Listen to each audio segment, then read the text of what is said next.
ମାତ୍ରକ ଧନ୍ୟବାଦ ଦେଇପାରିବ ନାହିଁ। ପରିତ୍ରାଣ ଜଣ ଲୋକ ପାଇବ, ପାପ କ୍ଷମା ପାଇବ। ଆପଣ ସେଥିପାଇଁ ପାଉଲ କହିଲେ, ପିତର ଜଣ କହିଲେ, ଆପଣ ଟିକେ ଦେଖନ୍ତୁ ପ୍ରେରିତ ପୁସ୍ତକ 4 ପର୍ବର 12 ପଦ ଟିକେ ପଢ଼ନ୍ତୁ।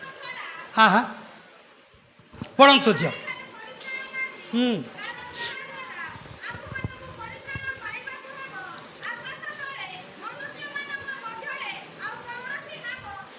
ହାଲେଲୁୟା। ପରିତ୍ରାଣ ପାଇବା ପାଇଁ ଯୀଶୁଙ୍କ ବିନା ନାହିଁ ଆଜ୍ଞା। ଆପଣମାନେ ମୁଁ ପରିତ୍ରାଣ ପାଇଛୁ କି? ଆପଣମାନେ ନିଜେ ପରୀକ୍ଷା କରିଛନ୍ତି?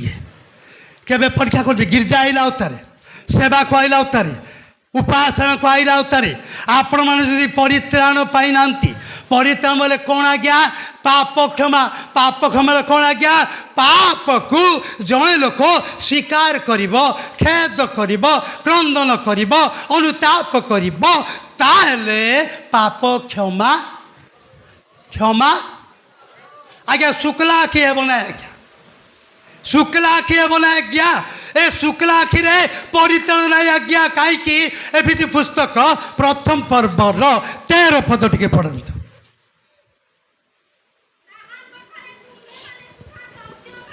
ଆହା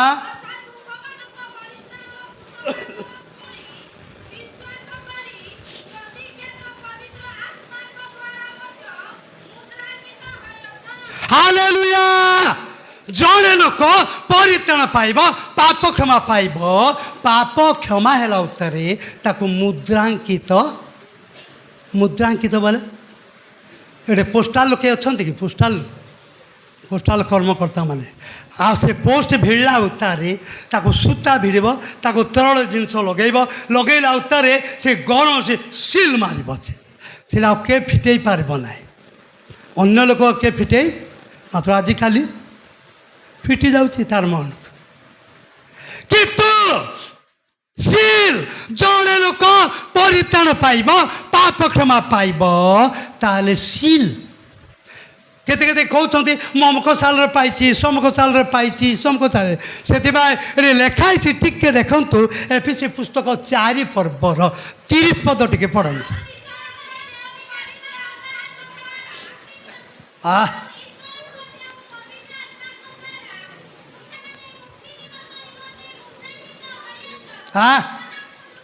ହାଲେଲୁୟା। ମୁକ୍ତି ଦିବସ ଅଛି ଆଜ୍ଞା। ଗୋଟେ ଦିନ ଆସିବ, ତୁରୀ ବାଦ୍ୟ ହବ, ତୁରୀ ବାଦ୍ୟରେ ପ୍ରତ୍ୟେକ ଲୋକ ମୁକ୍ତ ହେଇଯିବେ ଆଜ୍ଞା। Hallelujah hallelujah. ଜଣେ ଲୋକ ମୁକ୍ତି ଦିବସ ନିମନ୍ତେ ଆପଣମାନେ ପରିତ୍ରାଣ, ପବିତ୍ର ଆତ୍ମା ପାଇବା ଲୋକମାନେ ପବିତ୍ର ଆତ୍ମାକୁ ଦୁଃଖ ଦିଅ ନାହିଁ ଆଜ୍ଞା। ପରିତ୍ରାଣ ପାଇବା ଲୋକମାନେ, ଯେଉଁମାନେ ପ୍ରଭୁ ପାଇଥିଲୁ, କିଏ କହନ୍ତି ଆମେ ଅମୁକ ସାଲରେ ପାଇଛୁ, ସମୁକ ସାଲରେ ପାଇ, ଭଲ କଥା। ମାତ୍ର ସେଦିନ ଜନ୍ କହିଲେ, ଯେଉଁମାନେ ଶେଷ ପର୍ଯ୍ୟନ୍ତ ଧୈର୍ଯ୍ୟ ଧରି ରହିବ ସେ ମୁକୁଟର ଅଂଶୀ ହେବ, ତାକୁ ମୁକୁଟ ଦିଆଯିବ। এই কারণରୁ প্রকাশিত বাক্য লেখা হয়েছে। এই কারণରୁ শেষ পর্যন্ত পরিত্রাণ পাইদেলে যথেষ্ট নেই আজ্ঞা। পাপ ক্ষমা পাইবার আছে। যেমন আজ পাই নাহু, জানি নাহু, মনে রখন্তু এফিসি পুস্তক 6 পର୍ବର 17 পদ টিকে। আহা ହାଲେଲୁୟା। ଏଠି ଆମେ ଦେଖୁଛୁ ପରିତ୍ରାଣ ପାଇବା ଶିରସ୍ତ୍ରାଣ ଆଜ୍ଞା ମସ୍ତକରେ ଦେଇ ରହିବାର ଅଛି ଆଜ୍ଞା। ଧନ୍ୟ ଏ ନିରୀହ ଲୋକମାନଙ୍କୁ ପରିତ୍ରାଣ କରିଛନ୍ତି, ପାପ କ୍ଷମା କରିଛନ୍ତି। ମୁଁ ବେଳେବେଳେ ମୋ ନିଜ ବିଷୟରେ ଚିନ୍ତା କରେ, ଧନ୍ୟ ପ୍ରଭୁ, ମୋ ପରି ଲୋକକୁ ତୁମେ ମୋତେ ଦୟା କରିଛ। ପ୍ରେଜ୍ ଦ ଲର୍ଡ। ହାଲେଲୁୟା। এই କାରଣରୁ ପରିତ୍ରାଣ ପାଇଥିବ। ସେଥିପାଇଁ ପାଉଲ ତିମୋଥିକୁ ଗୋଟେ କଥା କହିଲେ, 1 ତିମୋଥି 1 ପର୍ବର 9-10 ପଦ ଟିକେ ପଢ଼ନ୍ତୁ।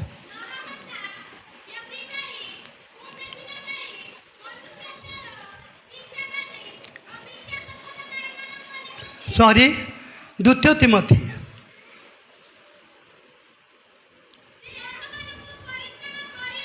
ଆହା ଆହା ଆହା ହଁ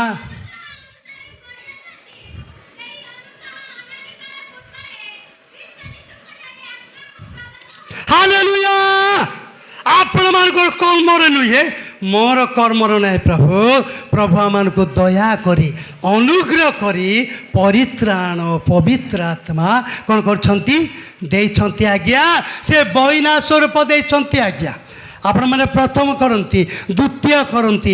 ଆପଣମାନେ ଦେଖିଲେ ଯେଉଁ ଲୋକମାନେ ପରିତ୍ରାଣ ପାଇଛନ୍ତି ସେମାନଙ୍କୁ ବଇନା ସ୍ୱରୂପ ଆତ୍ମା ପ୍ରଦାନ କରିଛନ୍ତି। ତାହେଲେ ଆଜି ଆମର ପାଳକ ଆଜ୍ଞା ମୋତେ ଫୋନ୍ କରୁଥିଲେ, ରିଭାଇବଲ୍ ରିଭାଇବଲ୍ ଜଣେ ଲୋକ ପରିତ୍ରାଣ ପାଇବ, ପାପ କ୍ଷମା ପାଇବ ଆଜ୍ଞା। ଆପଣମାନେ 5 ମିଟିଂକୁ ଯେଉଁମାନେ ଆସୁଛନ୍ତି ଧନ୍ୟ ଆଜ୍ଞା। ଆପଣମାନେ ଦେଖିବେ ତାକୁ ଠିଆ ହେଲେ ବସିବା ପାଇଁ ସୁବିଧା ନାହିଁ ଆଜ୍ଞା। ମାତ୍ର ନନପୁର ଲୋକ ଆଉଛନ୍ତି କି ନାହିଁ? 5 ଦିନ ମିଟିଂକୁ ଆଉଛୁ ଆଜ୍ଞା? ଓହୋ, ପାଖରେ ଯିବେ ପୁଣି କେଉଁଠି?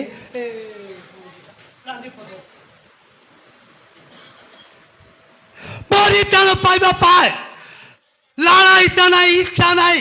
ଆଜି ପର୍ଯ୍ୟନ୍ତ ବାଇବେଲ ଲେଖା ହେଇଛି ମନୋଯୋଗ ନାହିଁ, ମନୋଯୋଗ ନାହିଁ। ବେଳେବେଳେ ପାଇଛୁ ବୋଲି ଏକା ଚିନ୍ତା ଚିନ୍ତା ନିଜେ ନିଜେ ଏକା ନିଜେ ଏକା ମୋ ପ୍ରଭୁ ପାଇଛି ଏଠି ପାଇଲା ହାଲେଲୁୟା ହାଲେଲୁୟା ହାଲେଲୁୟା। ସୁନ୍ଦର ଲାଗୁଛି, ଭଲ ଲାଗୁଛି। ଆପଣଙ୍କୁ ଲାଜ ନାହିଁ, ଆମକୁ ଲାଜ ନାହିଁ ଆଜ୍ଞା। ଆଜି ପର୍ଯ୍ୟନ୍ତ ବର୍ଷ ବର୍ଷ ମାସ ମାସ ଯାଉଛି, ପରିତ୍ରାଣ ଆଜି ପର୍ଯ୍ୟନ୍ତ ଆପଣମାନେ ପାଇବା ପାଇଁ କାଲି ଲାଳାଇତା ନା। ଯୌନ ଲିଖିତ ସୁଷମାଚାର 5 ପର୍ବର 38 ପଦ ଟିକେ ପଢ଼ ତ।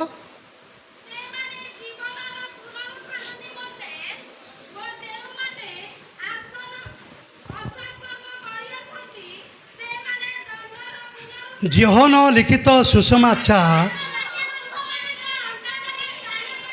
ଆହା କରିନାହିଁ ଆଜି ପର୍ଯ୍ୟନ୍ତ ବିଶ୍ୱାସ ନାହିଁ ଆଜ୍ଞା। ଆଜି ପର୍ଯ୍ୟନ୍ତ ବିଶ୍ୱାସ ନାହିଁ। ପ୍ରଭୁ ମୋ ପରିତ୍ରାଣ ପାଇବେ, ମୁଁ କେମିତି କରିବି? କାହାର ବିଶ୍ୱାସ ନାହିଁ। ତଳକୁ ତଳକୁ ଲେଖା ହେଇଛି, ମୁଁ ଧର୍ମଶାସ୍ତ୍ର ଅନୁସନ୍ଧାନ କରୁଅଛି, ବାଇବଲ ଜାଣୁଛି, ଦୀପ ଶିକ୍ଷା ଦେଉଛି ଆଜ୍ଞା। ଆମ ଗାଁ ଆସ ଦେଖ ଆଜ୍ଞା, ଏବେ ଡିକନ ମାନେ ନାହିଁ ଯେ ଉକୁ ବୁକୁ ହେଇଯାଉଛ। ଆମ ଗାଁ କଥା କହିବି ଆଜ୍ଞା, ମୁଁ ଡିକନ ହେବି ନା ତୁମ ଡିକନ ହେବି ନା କହିବି ଆଜ୍ଞା। ତୁମେ ମନା କରୁଛ କ'ଣ ଆଜ୍ଞା? ଡିକନ ମାନେ ସାଧାରଣ କି ଆଜ୍ଞା? ଜଣେ ଲୋକ ବାଇବଲ କହେ ପରିତ୍ରାଣ ପାଇଥିବାର ଅଛି, ପବିତ୍ରତା ପାଇଥିବାର ଅଛି, ଜାଣିଥିବାର ଅଛି। ନ ଜାଣିଲେ କି ଶିକ୍ଷା ଦେବ ଆଜ୍ଞା? ପରିତ୍ରାଣ ବିଷୟ ଜାଣିଲେ ଯା ଶିକ୍ଷା। ମନେ ରଖନ୍ତୁ, এই ମିଟିଂ ମାନେ କାହିଁକି ହୁଏ ଆପଣମାନଙ୍କୁ? ମୋ ପାଇଁ। ଏଥିପାଇଁ ଧର୍ମଶାସ୍ତ୍ର ଅନୁସନ୍ଧାନ କରୁଛ, ଅନନ୍ତ ଜୀବନ ପାଇଅଛ ବୋଲି ମନେ କରୁଅଛ। କିନ୍ତୁ ଆମର ଶାସ୍ତ୍ର କୁହେ, ଧର୍ମଶାସ୍ତ୍ର କହୁଛି ତମେ ଅନନ୍ତ ଜୀବନ ପାଇନାହିଁ। ଟୋଟାଲରେ କହିଦେଉଛି। ଆମେ ଭାବୁଛୁ ଆମେ ପରିତ୍ରାଣ, ମୁଁ ଏତେ ବର୍ଷ କର୍ମକର୍ତ୍ତା, ଏତେ ବର୍ଷ ମୁଁ ସ୍ୱାଧୀନ, ଏବେ ଆମକୁ ଆଉ ଡାକୁଛନ୍ତି ପୁଞ୍ଜୀକୃତ ଏବାରେ ବାପା ପୁଞ୍ଜୀକୃତ ପ୍ରଚାରକୁ ଆସ ଏବାରେ ବାପା। ଏଇ ୱାର୍ଡ଼ ମାନେ ବାଜିଲେ ଏକା ଡର ଡର ଲାଗୁଛି। ଆଉ ଆମର ଆଜ୍ଞା ଗୋଟେ ୱାର୍ଡ଼ ଗୋଟେ କହିଲେ ଯେ ମୁଁ ମୁଦା ହେଇଗଲି, ଭିତରେ ଏକା ମୁଦା ହେଇଗଲି, ମୁଁ ଭିତରେ ମୁଦା ହେଇଗଲି। ଆମେ ନାହିଁ ଆଜ୍ଞା, ପରମେଶ୍ୱର ଯଦି କରିବେ ନାହିଁ, ଯେଡ଼େ ବଡ଼ ଏଡ଼େ ଡେଣା ଲୋକ ହେଲେ ମଧ୍ୟ କିଛି କରିପାରିବ ନାଇଁ ଆଜ୍ଞା। ପରିତ୍ରାଣ କାର୍ଯ୍ୟ କରିବା ପାଇଁ ପରମେଶ୍ୱରଙ୍କର ଜଣେ ଲୋକ ଯଦି ପରିତ୍ରାଣ ପାଇବ, ପାପ କ୍ଷମା ପାଇବ, ପାପକୁ ସ୍ୱୀକାର କରିବ। ପ୍ରେତ ପୁସ୍ତକ 32ର 5 ପଦ ଟିକେ ପଢ଼ନ୍ତୁ। ମୁଁ ଆଗକୁ ଆଉଛ ଆଜ୍ଞା। 32ର 5 ନା 32 ନା 5ର 32।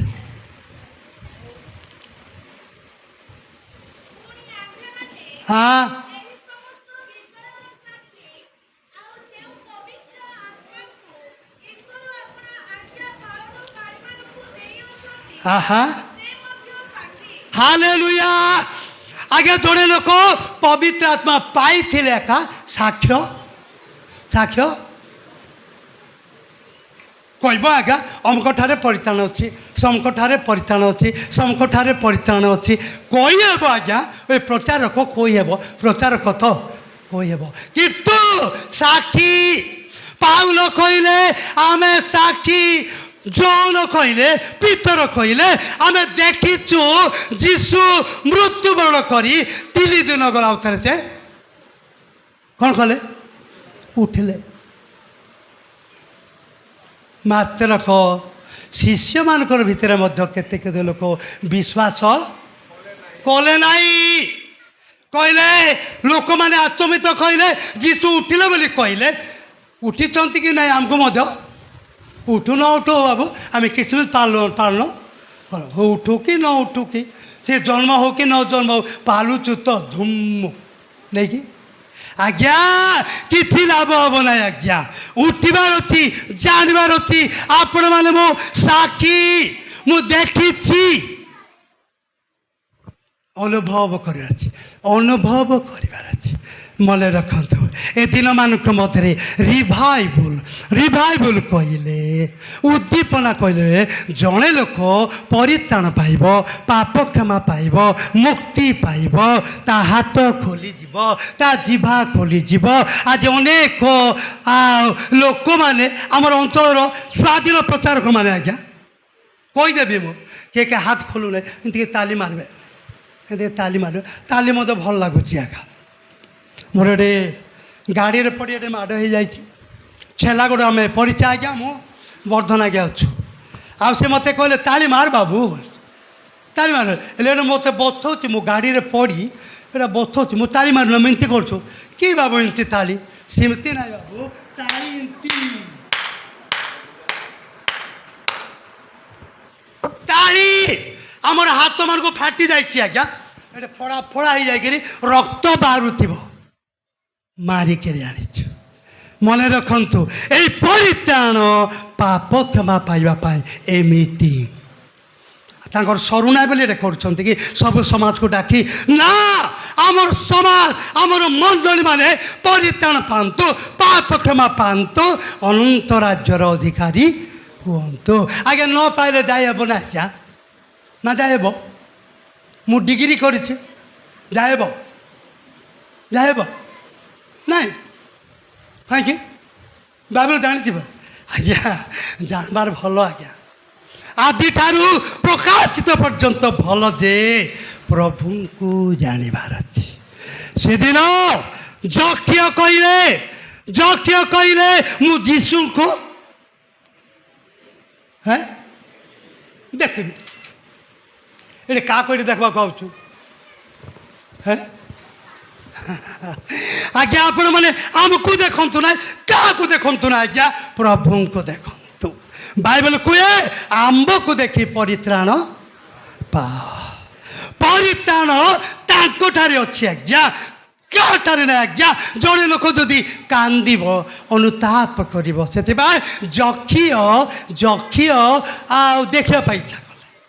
ମୁଁ ଆଗକୁ ବଢ଼େଇବି ନାହିଁ, ମୋର 5 ମିନିଟ୍ କରିଛି, ଆଗକୁ ବଢ଼େଇବି ନା। ଆଉ ପ୍ରଭୁ ଦାସମାନେ ଅଛନ୍ତି, ମହାନ ଦାସମାନେ ଅଛନ୍ତି, କିନ୍ତୁ ଯକ୍ଷ ଆଉ ଦେଖିବା ପାଇଁ କେବେଠୁ ଇଚ୍ଛା କରିଥିଲା?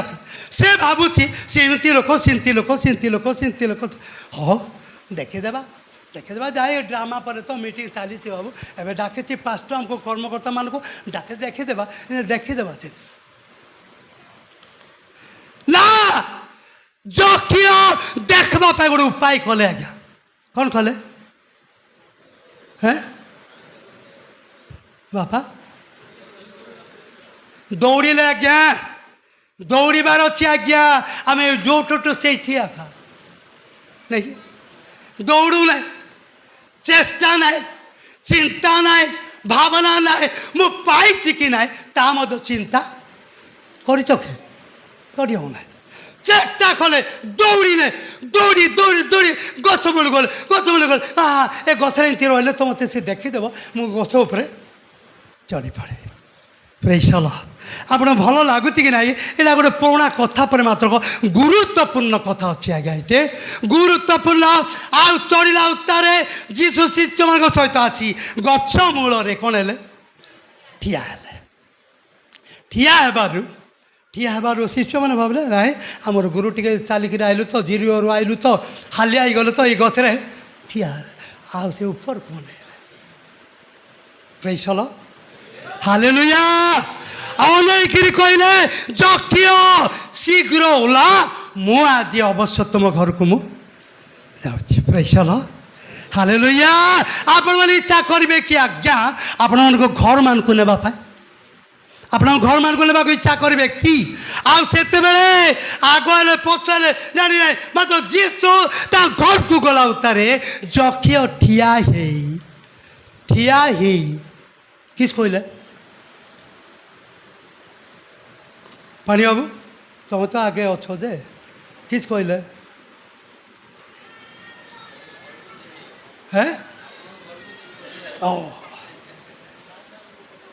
କହିଲେ ମୋ ଯେତେ ଧନ ଅଛି ମୁଁ ଦରିଦ୍ରମାନଙ୍କୁ ଦେବି, ଅନ୍ୟାୟରେ ଆଣିଛି ନାଇକି ଦେବା ତ ଦିଆହେଉଛି। କେଉଁଠି ଦେଲେ ତ ପରିତ୍ରାଣ ପାଇବୁ। ଦେବାରୁ ଯକ୍ଷକୁ କହିଲେ ଆଜି ଏଇ ଗୃହରେ କ'ଣ ହେଲା? ପରିତ୍ରାଣ। ଆଜ୍ଞା କାହାକୁ ପୁଚକା ପାଣି ଟିକେ ଦେବ ନାହିଁ। ଆଉ ବେଶୀ କଥା ମନେ ପଡ଼ୁଛି ଯେ ଥାଉ ମୁଣ୍ଡେ, କିନ୍ତୁ ମନେ ରଖନ୍ତୁ ଯେ ଦାନ ଦେବ ସେ ପରିତ୍ରାଣ ପାଇବ, ପାପ କ୍ଷମା ପାଇବ, ମୁକ୍ତି ପାଇବ। କାହିଁକି ନ ଦେଇ ଶୁକ୍ଲା ଲାଲେ ପିଠା ଏମିତି ଗୋଟେ ଅଛି ପୁରା ଆମର ଭାଷାରେ, ଲାଲେ ପିଠା। ତାକୁ ଧନ ଆମର ପଡ଼ିଶାରେ କେତେଟା ଜଣ ମାନ ଅଛି, ଧନ ସାଙ୍ଗ ପୁଚକା ପାଣି ପଡ଼ିଶାରେ ଆପଣମାନେ ଦେଉଥିବେ କିନ୍ତୁ ଆମେ ଦେଇପାରୁନୁ ନା। ମନେ ରଖନ୍ତୁ ଯକ୍ଷିୟ କହିଲେ ଠିଆ ହେଇ କହିଲେ ମୁଁ ସବୁ, ସେ କୁଣ୍ଠିତ ଲୋକ, ସେ ଆଦାୟ କରିବା ଲୋକ, ସେ ଲୋଭୀ ଲୋକ, ଏଥିପାଇଁ ତା ହୃଦୟ କଥା ଦେଖିଲେ ଆଜି ଏଇ ଗୃହରେ ପରିତ୍ରାଣ ଉପସ୍ଥିତ। ମନେ ରଖନ୍ତୁ ପ୍ରିୟ ନାରାୟଣପୁର ମଣ୍ଡଳୀ କାନୁ ଆଜ୍ଞା ଆମେ ଯେତେ ମଣ୍ଡଳୀ ଆସିଛୁ ପରିତ୍ରାଣ ପାଇବାର ଅଛି ଆଜ୍ଞା, ପାପ କ୍ଷମା ପାଇବାର ଅଛି ଆଜ୍ଞା। ତାହେଲେ ଅନନ୍ତ ରାଜ୍ୟର ଅଧିକାରୀ ହେବା। ଯଦି ନାହିଁ ଆଉ ସେଠି ଏମିତି ଲୋକ ଯିବେ ନାହିଁ ବୋଲି ପ୍ରକାଶିତ ବାକ୍ୟ ଲେଖା ହେଇଛି, ଯାଇପାରିବେ ନାହିଁ ଆଜ୍ଞା। ଯେଉଁମାନଙ୍କ ନାମ ଜୀବନ ପୁସ୍ତକରେ ଲେଖା ଅଛି ସେ ରାଜ୍ୟକୁ ଯିବ। ଧନ୍ୟବାଦ। ମୁଁ ଅନେକ କଥା ଥିଲେ, ପ୍ରିୟ ଦାସମାନେ ଅଛନ୍ତି, ବର୍ଦ୍ଧନ ଟିକେ ଆସିବେ, ଆମେ ଆଉ ଗୋଟେ ସମର୍ପିତ ଗୀତ ଗାଇବୁ। ଆପଣମାନେ ଅନୁତାପ କରନ୍ତୁ, ଖେଦ କରନ୍ତୁ, କାହିଁକି ଏ ସ୍ଥାନ ଗୋଟେ ଅନୁତାପର ସ୍ଥାନ, ଏଇଟା ଖେଦ କରିବାର ସ୍ଥାନ ଆଜ୍ଞା। এই ଖେଦ କରିବା ସ୍ଥାନରେ କାନ୍ଦିବ ନାହିଁ, ତାହେଲେ କେବେ କାନ୍ଦିବ? ମିଟିଂ ସରିଲା ଭିତରେ କାନ୍ଦିବ କି? ହଁ କାନ୍ଦୁଥିବେ, ଘରମାନଙ୍କୁ କୁଟା କରି କାନ୍ଦୁଥିବେ ଏକା ଯେ ମାତ୍ର Praise the Lord. Hallelujah.